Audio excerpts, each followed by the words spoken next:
Let's look at some additional examples. Remember that the only difference in these examples is what happens after you rewrite the logarithmic expression in exponential form.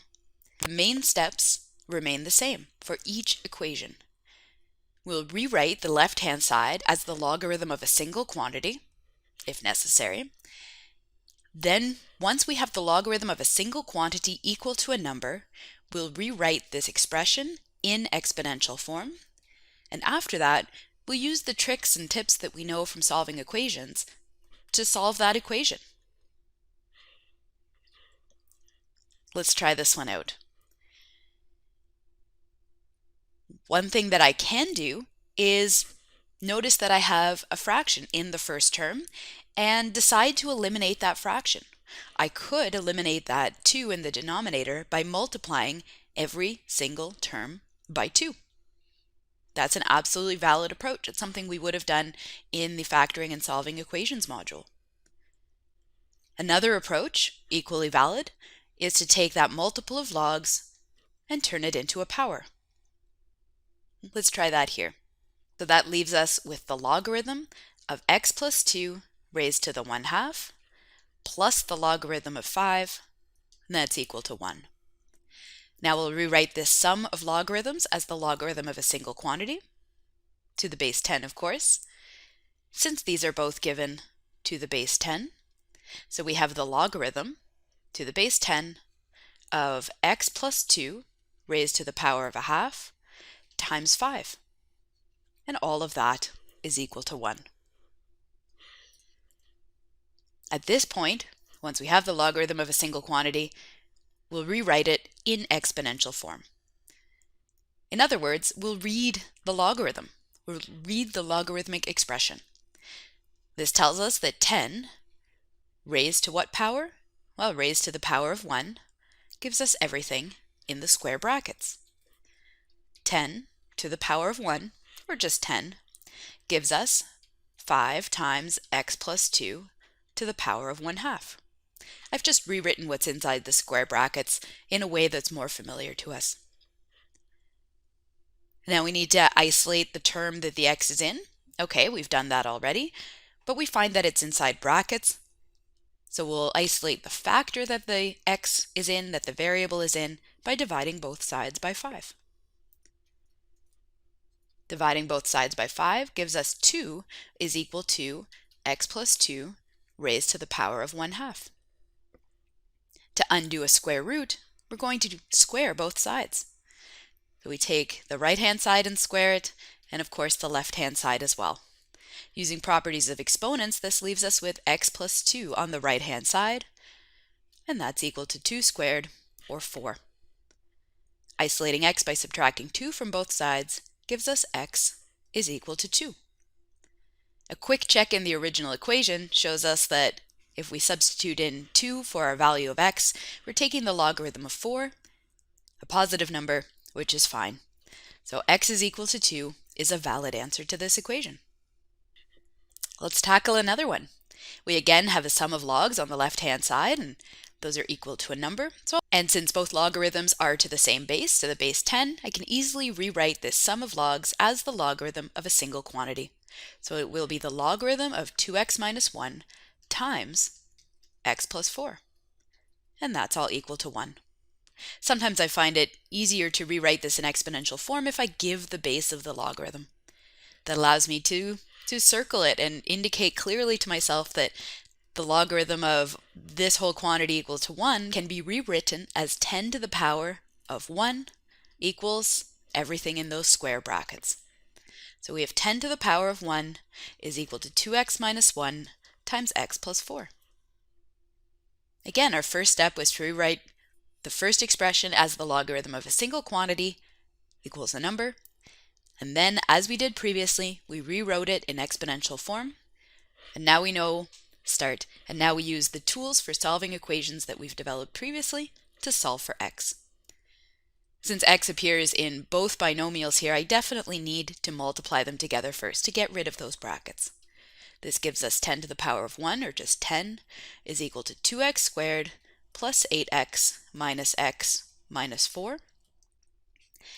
And although I'll collect like terms on the right-hand side, I'm also going to take the 10 from the left and move it over to the right by subtracting 10 from both sides. I can see that I have a quadratic here, so I'll have to set the equation to 0. So I have 10 is equal to 2x squared plus 7x minus 4 minus 10, or minus 14. Now unfortunately 2x squared plus 7x minus 14 can't be factored, so I need to use the quadratic formula.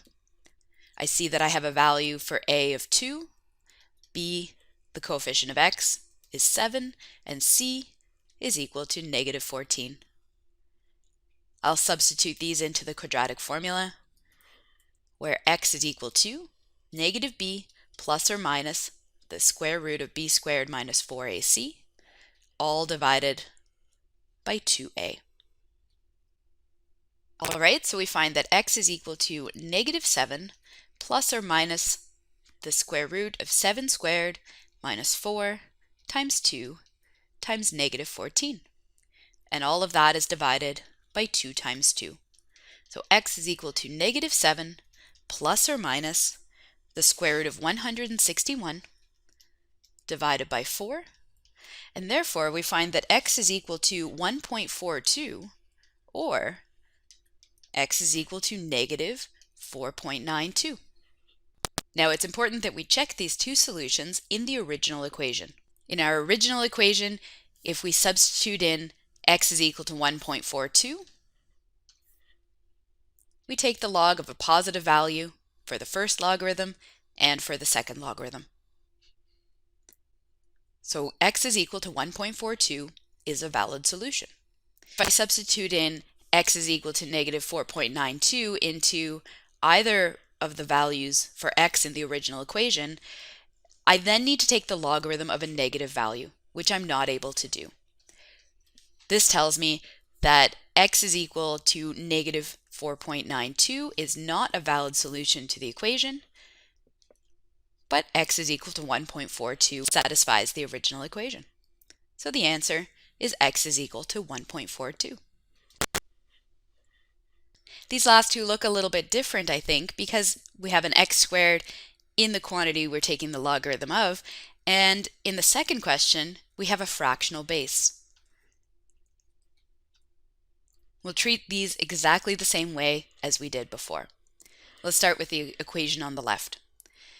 Both logarithms, the two terms, are logarithms to the base 4, so we can write these as a single logarithm. It is a difference of logs, so I'll write x squared minus 36 in the numerator and x plus 6 in the denominator. And that's equal to 1. Once again, I can choose to simplify at this stage, or I can go directly to rewriting this in exponential form as 4 to the power of 1 is equal to everything in the brackets. So we have 4 to the power of 1 is equal to x squared minus 36 divided by x plus 6. Now don't get carried away. We can't cancel terms. We can't cancel the x's and the 36. We can only cancel factors. But I recognize that x squared minus 36 can be factored. X squared minus 36 is a difference of squares. So we have 4 is equal to x plus 6 and x minus 6. And that's all divided by x plus 6. To see that these first two factors are identical, the x plus 6's, you can write the bottom factor, or the bottom x plus 6, in brackets. Now we have one term in the top, one term in the bottom, and these two factors are identical. So we find that 4 is equal to x minus 6, and then adding 6 to both sides gives us x is equal to 10.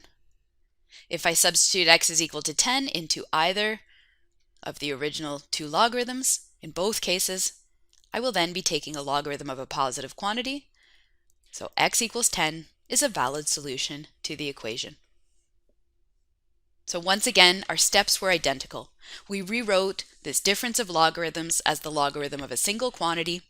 Then we rewrote the logarithmic equation in exponential form. And we used factoring, one of our tools for solving equations, to factor the numerator, and that allowed us to simplify the right-hand side.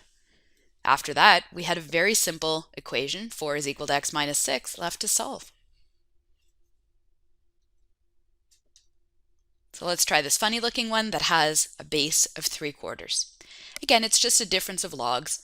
So I'll rewrite that as the logarithm to the base 3/4 of 4x over 16. And that's all equal to 2.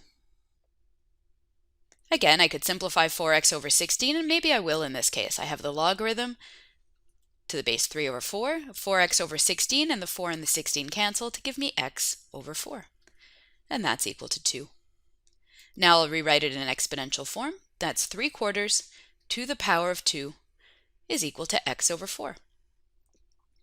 3/4, all raised to the power of 2. Be careful that you put the 3/4 in brackets. It's not just the 3 that's raised to the power of 2. The denominator is raised to the power of 2 as well, and that's equal to x over 4. Using properties of exponents, I see that 3/4 to the power of 2 is equal to 9 over 16, and that gives me x over 4. Continued over here. So we have 9 over 16 is equal to x over 4. To isolate the x, we simply multiply both sides by 4 to get rid of that denominator in the 4. On this right-hand side, we get just x. I'll write that on the left. So that leaves us with x is equal to 9 over 4. If I substitute 9 over 4 in for x in the original expression, I'm allowed to take the logarithm of 4 times 9 over 4. So x is equal to 9 over 4 is a valid solution to our problem.